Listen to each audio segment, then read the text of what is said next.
Hai adik-adik, selamat pagi. Gimana tidurnya tadi malam? Nyenyak bukan?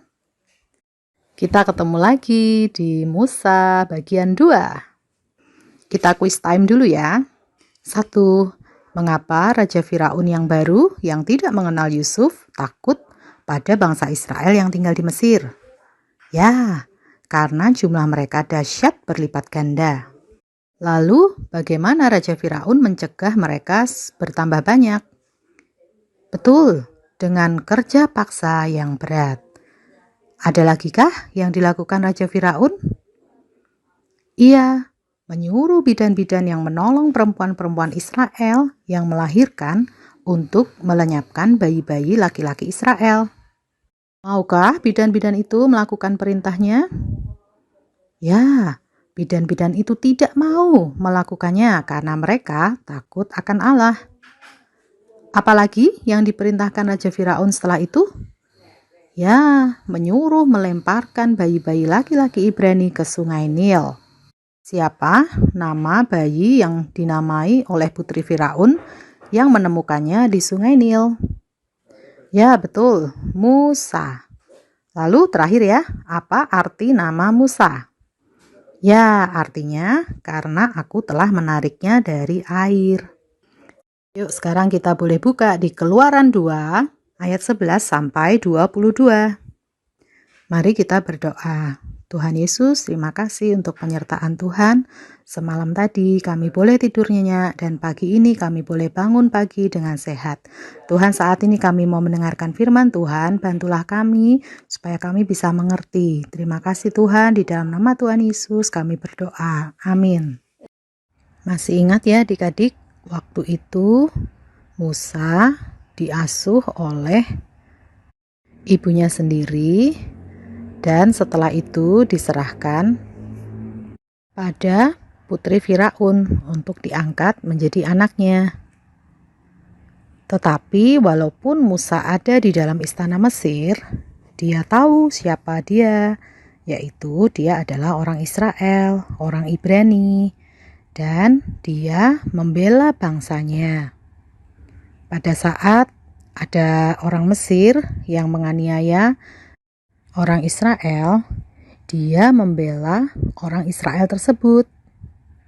Tetapi ketika keesokan harinya ada dua orang Israel yang sedang berkelahi, ia bermaksud melerai mereka dan mengatakan, "Kenapa saling memukul sesama saudara?" Tapi adik-adik, orang Israel itu ternyata tidak mau mendengarkan Musa dan malah marah-marah dan mengatakan, "Siapa yang mengangkat kamu jadi pemimpin kami? Atau kamu mau melukai kami juga ya, seperti kamu melukai orang Mesir kemarin?" Wah, Musa langsung takut adik-adik. Ternyata ketika kemarin dia melukai orang Mesir itu, ternyata itu sudah diketahui oleh orang-orang. Dan dia pun takut kalau Raja Firaun akhirnya mengetahuinya. Benar adik-adik, Raja Firaun tahu tentang perkara itu dan bermaksud membunuh Musa.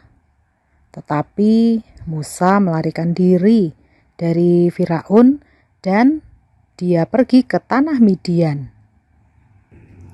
Suatu hari ketika ia duduk di tepi sebuah sumur, ada anak-anak perempuan seorang imam di Midian yang datang menimba air untuk memberi minum kambing domba ayahnya. Kemudian datanglah gembala-gembala yang mengusir mereka. Lalu Musa menolong anak-anak perempuan itu dan memberi minum kambing domba mereka. Kemudian Musa dipanggil oleh imam di Midian itu yang bernama Reuel atau Yitro. Musa pun diajak makan oleh Bapak Reuel.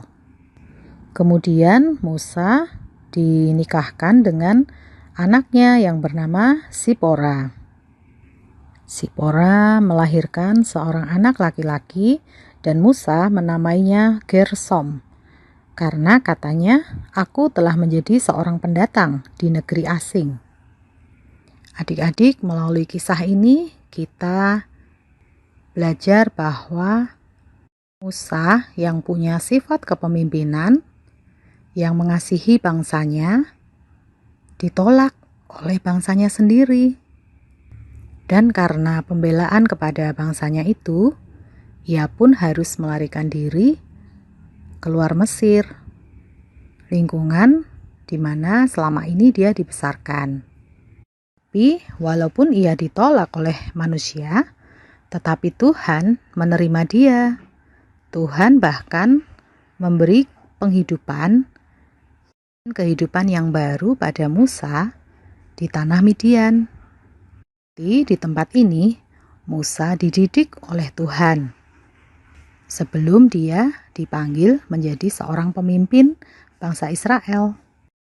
Adik-adik, kita nggak perlu sedih kalau kita ditolak oleh manusia, ditolak teman kita, ditolak saudara kita, karena Tuhan selalu menerima kita, selalu mengasihi kita. Nah, besok kita lanjutkan lagi ya ceritanya ya. Sampai jumpa minggu depan. Dah.